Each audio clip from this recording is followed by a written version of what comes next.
আমি আমার নিজের একটা কথা নিজের একটা ঘটনা বলি। 4ই আগস্ট সকাল 9:30 বাজে চাষারা গোল চত্বর থেকে ছাত্রলীগের লোকজনরা আমাকে তুলে নিয়ে যায়। প্রায় 20-25 জনের লোকজন মতো ছিল। তো সেখানে আমাকে তুলে নিয়ে গিয়ে তুলারাম কলেজের ওইদিকে কলেজ রোড ছিল, কলেজ রোডের গলিতে মেবি আজমির ওসমানের বাড়ির নিচে আমাকে ওখানে একটা অফিস ছিল, সেই অফিসে নিয়ে যায়। টেনে হিচড়ে আমাকে মারতে মারতে নিয়ে যায়।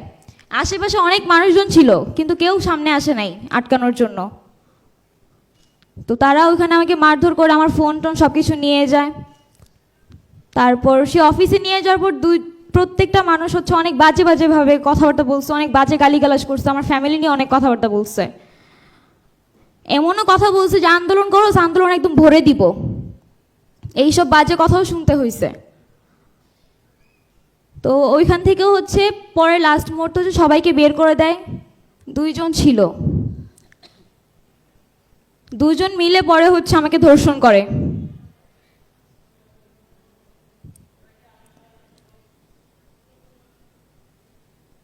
এটা এখন পর্যন্ত কোনো মিডিয়াতে আসে নাই, কারণ আমি নিজেই আসতে দেই নাই। বাট যারা পারতো এটা একটা সলিউশন করতে পারতো, এখনো পর্যন্ত তারা ঘুরতেছে, তাদের কোনো শাস্তি হয় নাই।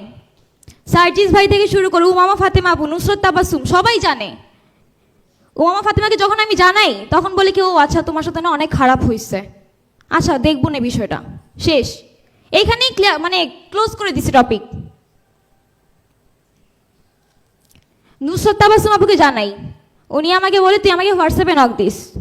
টিএসসি ক্যাফেটেরিয়াতে আমি তার পাশের টেবিলে বসা, তাকে হোয়াটসঅ্যাপে নক করি, সে হোয়াটসঅ্যাপে মেসেজগুলো সিন করে কিন্তু কোনো রিপ্লাই করে না।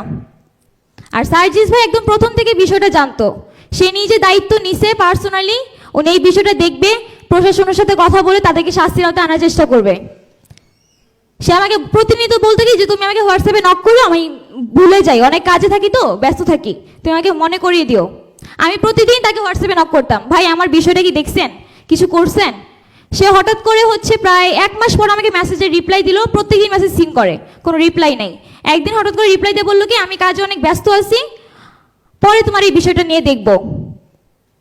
ঘটনা ওখানেই ক্লোজ করে দেয়। নভেম্বরের 10 তারিখে আমি কনসিভ করি, এটাও জানানো হয়। যেদিন সকালবেলা ভোরবেলাকে আমি টেস্ট করি তখন 5:30 বাজে ভোর। আমি মোমোকে জানাই ঘটনাটা, শামসুনার হলের মোমো সকাল 6টা বাজে আমাকে নিয়ে ধানমন্ডি লেকে যায়, গিয়ে বসে অনেকক্ষণ কথাবার্তা বলে আমাকে সময় দেয়, অনেক কিছু বুঝায়, অনেক সাপোর্ট দিছে মেন্টালি।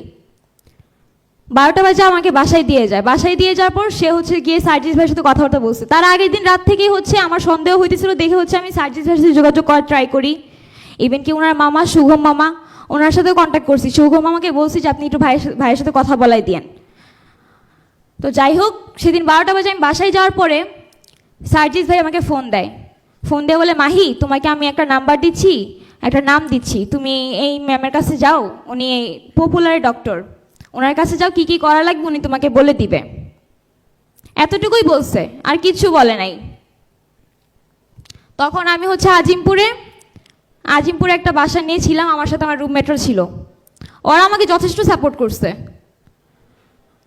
আর এই ঘটনাটা আস্তে আস্তে পরে টিএসসির এমন কেউ নাই যে জানে না, ঢাকা ইউনিভার্সিটির এমন কেউ নাই যে জানে না, আমার প্রাইভেট ইউনিভার্সিটির অনেক মেয়েরা জানে। আমি রিমিয়াপুর কথা বলি, আমাদের নির্বাহী সদস্য, উনিও বিষয়টা জানে। উনি শুধু বলছে কি হ্যাঁ আমি বিষয়টা দেখতেছি, দেখি কি করা যায়, কিন্তু এখন পর্যন্ত কোনো কিছুই করতে পারে নাই। যেই 2টা লোক এই কাজগুলো করছে তারা এখন পর্যন্ত ঘুরতেছে, তাদের কোনো শাস্তি এখনো হয় নাই।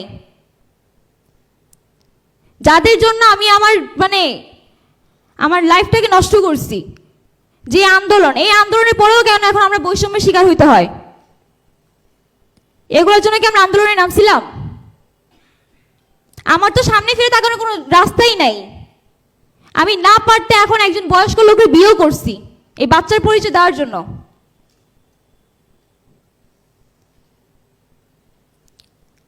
তো যাই হোক, ডিসেম্বরের 31 তারিখে আমার বাচ্চা নষ্ট হয়ে গেছে আনফর্চুনেটলি, ওইটা ওখানে ক্লোজ হয়ে গেছে, এটা নিয়ে কোনো সমস্যাও নাই। তবে আমার কথা এখানেই যে জুলাই আন্দোলনে 6 মাস পার হয়ে গেল, আমার এই বিষয়টা সবাই জানে, এমন কেউ নাই যে জানে না। এখনো কেন তাদের শাস্তি হলো না? আমি কেন আমার ন্যায্য বিচারটা এখনো পাইলাম না? সবার কাছে আমার একটাই অনুরোধ, যে আর যাই করেন মেয়েদের সাথে এইসব কাজগুলো করেন না। মেয়েদেরকে একটু হইলেও জায়গা দেন, তারা যাতে প্রত্যেকটা সেক্টরে যাতে কাজ করতে পারে, স্বতঃস্ফূর্তভাবে অংশগ্রহণ করতে পারে। এই সরকারের কাছে আমার এইটাই চাওয়া।